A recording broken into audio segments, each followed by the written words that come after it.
Hello hi सांग मैंने केमी अच्छा समस्ते आशा करुँच समस्ते बहुत भल थे मु निरुपमा आपण स्वागत करुच्ची प्रिंस निरुपमा ब्लॉग सब सांग मैंने मुझे आपण सहित सेयार करुच्ची देखो आपण मैंने किभली भाव में नेचुराल तरीके जोटा कि टंकाटे भी खर्च हेनी बिना पैसा खर्च आपण मैंने किपरि हेयर को अति सुंदर भाव में हेयर फॉल जदि हो से रक्षा पाइबे हेयर बढ़िया साइन भी कर रेमेड्रे आ मेन हूँ कौन ना हेयर जदि आपर अल्प बयस चोटी धला हो जाऊँगी कला चुटी तो से आपण कहते जो रेमेडी रे आपण मैंने बहुत भाव में उपकृत हो पारे। तो पूरा वीडियो फास्ट रु लास्ट देखूँ आ केमी या केमी लगेगा पूरा वीडियो देखूँ ना आपण मैंने जापर देखो सांग मैंने ये आपण बाड़ी में तो हो पिजुली गछ आपने जानी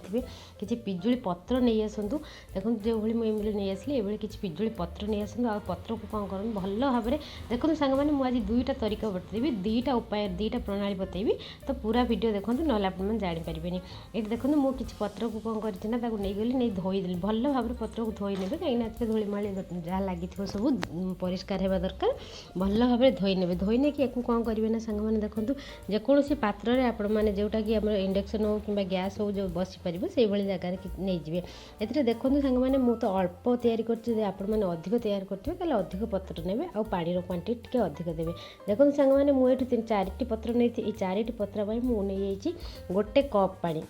गोटे कप्र मेजरमेंट नहीं कहीं पानी अधिक बेसी करेंगे ना ठीक से काम दबनी। तो देखो ये गोटे कप पानी मुझे गोटे कप पानी आपने मिसई देवे मोर चारिटी पत्र आप अधिक जब ने अधिक पानी देवे बस एक कौन करवा ना आम गैस बसैबा गैस मन रखी था सांग मैंने गैस को हाई करेंगे गैस पे पूरा सिम रे रखिकी आस्ते आस्ते आस्ते आस्ते को सिझे देखो मुझे कप पानी ये कप पानीटा आम अध कप जमी हो माने से समय आम फुटेबा जमी पत्र कलर पूरा अलग हो देखिए सांग मैंने ये आस्ते आस्ते पत्र कलर अलग हो पानी कलर अलग हो आपको कौन करना या आप जेकोसी गोटे नहीं कप हो जेको जगार को नहीं सांग मैंने ये जो पानी आम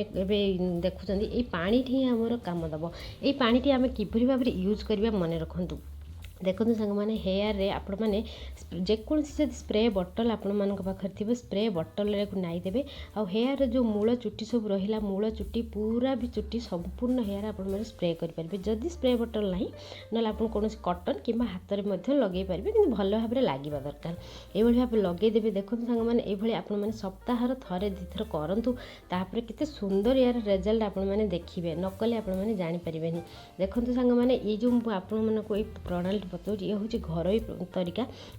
टिके लेट हम सांगे सांगे हेनी तो आप थे रू दुथर तीन थर कले ही आपण मैंने यार बेनिफिट पाइपर। देखो ये नहीं नहीं भल भाव में पूरा चुटी लगेदेवे और लगे सारापर कौन करेंगे ना या नॉर्मल पानी वाश करदे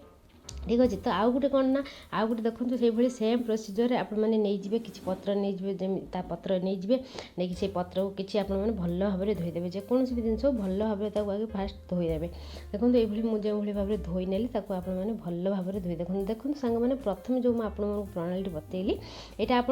2 घंटा रखिकी वाश करेंगे 2 घंटा रखिए ना आप चाहिए अधिक टाइम रखिपारे ए कौन प्रोब्लेम ना। तो देखो सेकेंड तापर आप कौन करेंगे ना पत्र किसी धोई नेले धोई नहीं कि छोट छोट साइज करदे कहीं यहाँ आमर माने कोटिबा ना ग्राइंडिंग करवा जेकोसी ये देखो सांग मैंने ग्राइंडिंग करेंगे शिଳରେ बाटी पारे ना कौन कोटारे कोटिकी यार मेन है आमर यार रसटी बाहर दरकार। देखो सांग मैंने मुझे कोटारे कोटिकी यार रस बाहर कर आप चाहिए शिली पता जो शिଳରେ जब आपने बाटे आहर बहुत सुंदर आसवे रेजल्ट ना ग्राइंडिंग करेंगे ये छोट छोट कर देखो कोटी ने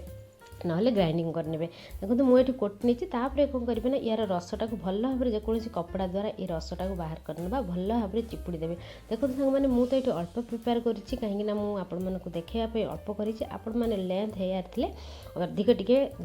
पत्र क्वांटिटी अधिक ने आदि जेन्ट्स मानी ही सफिसीयंट। तो बस देखिपे सांग मैंने ये बॉयज गर्ल्स समस्ते ये रेमेडी का अप्लाई करेंगे। ये जो देखिपे सेकेंड तरीका जो मुझे बतैली आपको ये रसटी ये रसटी आपने कौन करेंगे ना जेकोसी तेल जदि आपण यूज करुँच बादाम तेल हो ऑलिव ऑयल हो कि नथिले किसी कोकोनट ऑयल एथरे कौन करेंगे ना आप गोटे चामच जेकोसी ऑयल मिसई देवे ये जो ऑयल टी मिसई भल भाव में मिक्स करी पूरा चुटी सेम प्रोसीजर फास्ट जमी आपने लगे लगे से लगेदेवे। मन रखी था सांग मैंने जिते यहाँ लगे रेमेडी ता पूर्व हेयर टी भल भाव में वाश होता दरकार ऑयल जमी नथिबो ऑयल रखिबेनी बस ये लगेदेवे और 2 ରୁ 3 घंटा छाड़देवे ना आप आज लगे तापर दिन हेयर ब्रश करेंगे नॉर्मल पानी रे पानी जमी आपण मैंने शैम्पू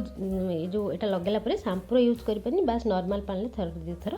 धोईदेवे देखिए कितने सुंदर भाव में यार रिजल्ट सांग मैंने आशा करुँच वीडियोटी आपण भल लगी जदि भल लगी लाइक निश्चय करेंगे आ जो मैंने फास्ट टाइम आज चैनल रे अच्छा चैनल को सब्सक्राइब करने को जमा भी भूलें मु पुणी आसबि सांग मैंने आउ एक सुंदर वीडियो नहीं आप